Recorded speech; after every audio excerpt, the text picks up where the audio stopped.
श्री सताक्षी धाम हो। शिवशङ्करको तस्बिर पनि निकै ठुलो छ।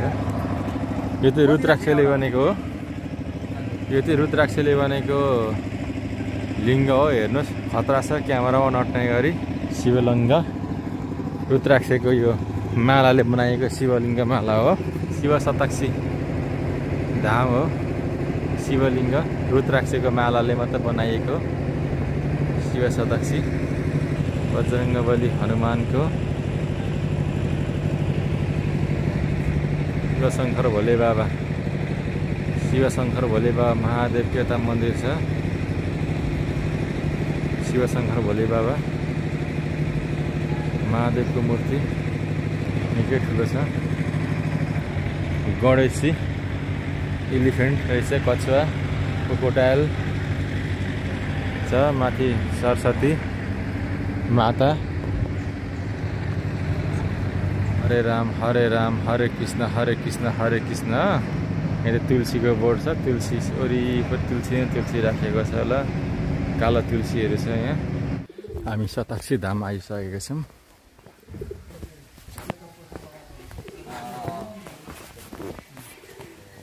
श्री गणेशाय नमः। श्री गणेश भगवान हुनुहुन्छ। श्री गणेशाय नमः।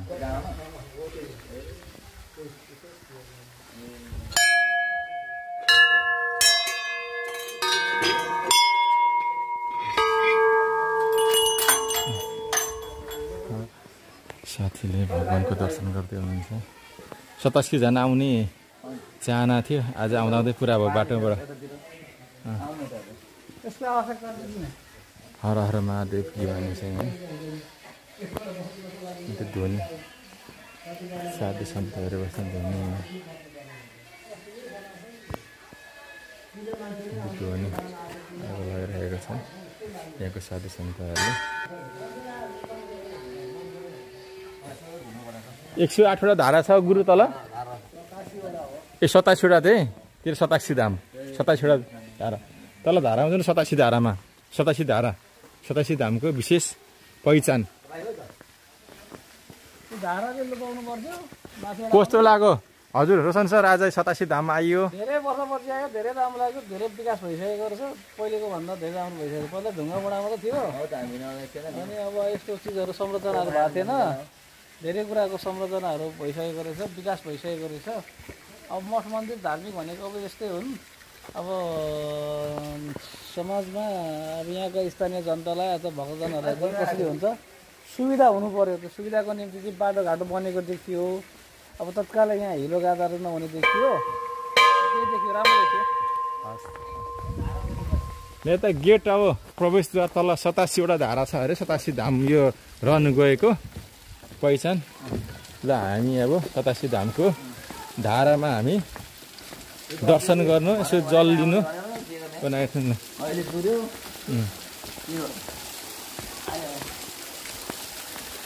ल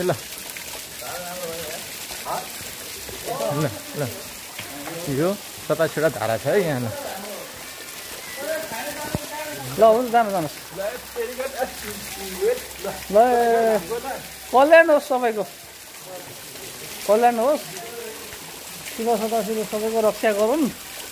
ल हाम्रो गौरी शङ्करले हामीलाई, हाम्रो मित्रलाई साह्रै चाँडै नै सुरक्षा सबै हामीले एकदम फल प्राप्त गरौँ होइन, गौरी शङ्कर जस्तै। ल हजुर। ल हाम्रो मित्रले पनि झापा 87 धामको मुक्तिनाथको सेकेन्ड मुक्तिनाथ आइएको छ। हामी 27वटा धाम परिक्रमा गर्दै हुन्छ जलको धारामा।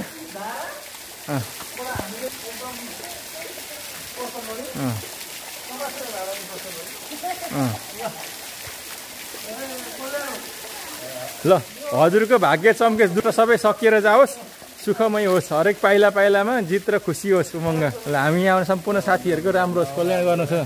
ल यो शिवशङ्कर भोले बाबा ल नाक पनि राख्नुभयो सर। बजरङ्गबली हनुमान पनि बजरङ्गबली हनुमान, यता शिवशङ्कर भोले बाबा महादेव हुनुहुन्छ, उता शिवशङ्कर पार्वती। यसै खोला हो।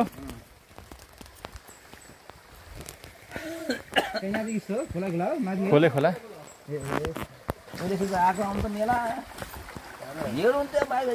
आजभन्दा 30-35 वर्ष अगाडि आइएको यो ठाउँ भन्दै हुनुहुन्छ हाम्रो अग्रज दाजुहरूले।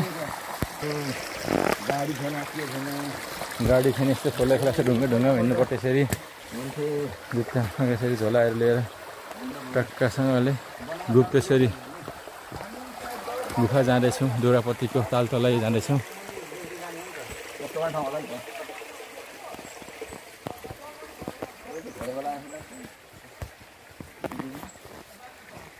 हर हर महादेव, हर हर महादेव। विश्राम गर्नुभएको शिव र पार्वती यही ठाउँ बस्नुभएको ऐतिहासिक रूपमा हो। यो धार्मिक स्थलले पनि यसलाई निकै प्रसिद्ध मानिन्छ। विश्वका मान्छेहरू यहाँ आउने गर्दछन्। यो इन्टरनेसनल तपाईँको फेमस शिव र पार्वतीको विश्राम गर्ने ठाउँ है हजुर। यो शिव सतासी धामको है। जय श्री राम, जय श्री राम, जय बजरङ्गबली हनुमान।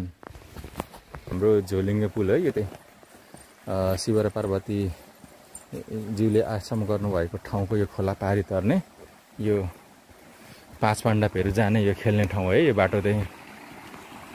श्री गणेशाय नमः। ल हाम्रो सर्वप्रथम पूज्य गणेश भगवान ज्यू बसिराख्नु भएको छ यहाँ।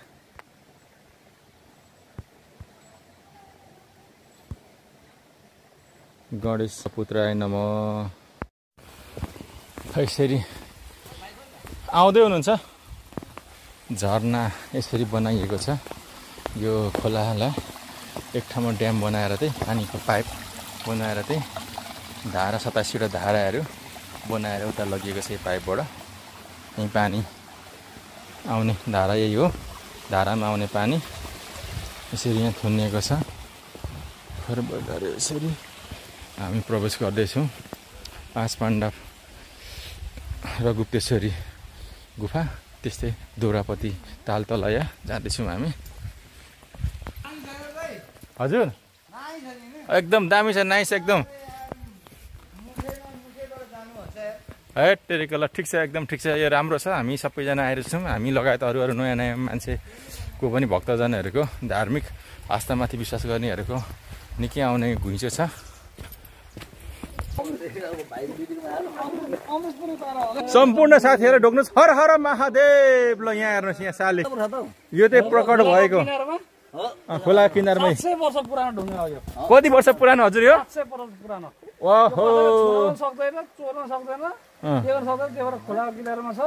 यो खोलामा कति बाढी आयो होला, कति पहिरो आयो होला, तर उहाँ जहाँको त्यो हो।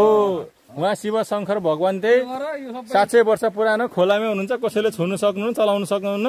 छोए कि चलाए कि ध्वस्त, त्यही भएर सुरक्षित हुनुहुन्छ। हेर्नुहोस् है, यो यहाँ हेर्न आउनु होला झापा 87 धाम।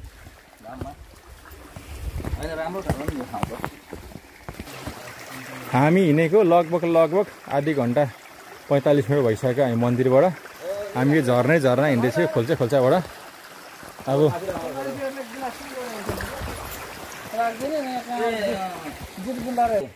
बजरङ्गबली हनुमान। पानी पनि नुनै हुनेछ, बिरे नुन। यहाँ तपाईँको आजभन्दा 700 वर्ष पुरानो ऐतिहासिक यो रेकर्ड हो बिरे नुन। ल है त यहाँ बिरे नुन खाने पुरै बिरे नुन बनायो नि। सबै नुन रहेछ। यता आउँदै भित्ताभरि नुन, पानी नुन, सब यो बिरे नुन। यहाँ नुन छ, यहाँ तल पानीभित्र हेर्नुहोस् नुन, यहाँभित्र नुन, बिरे नुन हो। नुनले खिया लागिरहेको छ, हेर्नुहोस् है यो साथीहरू। यो गाइड यो बिरे नुनले हाम्रो साथी नुहाउँदै हुनुहुन्छ। बिरे नुन पुरा खिया लाग्छ, पुरा नुनले छ, पुरा नुन चर्को छ भन्दै हुन्छ है। कडा छ नुन चर्को। यो चाहिँ अर्ग्यानिक, यो चाहिँ भगवानको पालाको बिरे नुन हो। हेर्नुहोस् बिरे नुन बर्सिने ठाउँ, पानी यसरी बर्सिन्छ। माथि पनि हेर्नुहोस् गुफा, सानो गुफा दर्शन।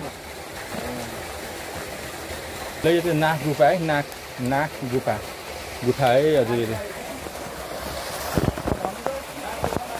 नाक गुफामा आइपुगेको छौँ है हामी चाहिँ।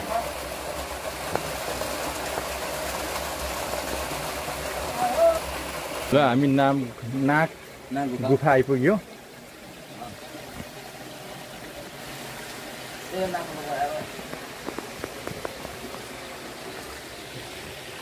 सहस्त्र धारा आइपुग्यो है हजुर। सहस्त्र धारा हो यो चाहिँ धेरै खतरनाक हो। खोटाङ हलेसीको गुप्तेश्वर बाबाको जस्तै खोटाङ हलेसीको धाम जस्तै यो ढुङ्गाबाट चोक सोप आउँछ, दुध सुत आउँछ। यसको ढुङ्गाको दुधहरू आउँछ, छाप्नुपर्छ।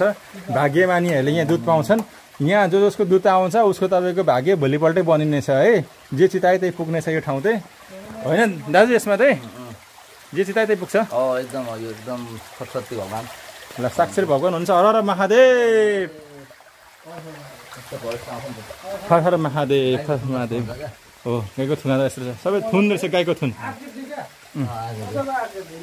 सबै गाईको थुन रहेछ।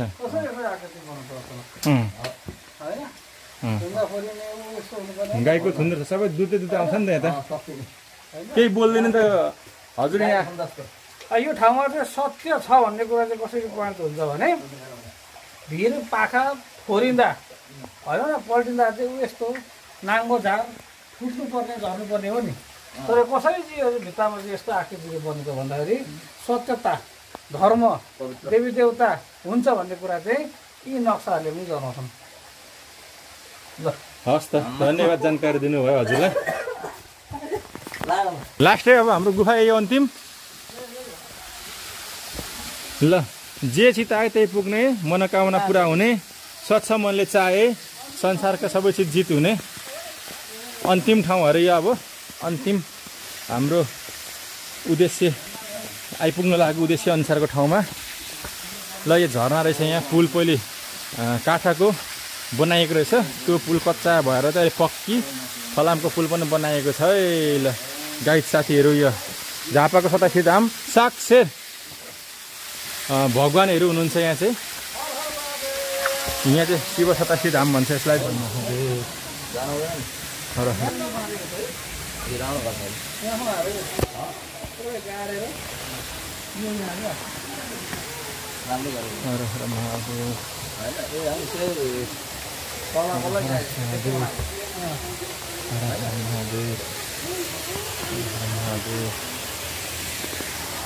त्यो झरना छ है, माथि झरना।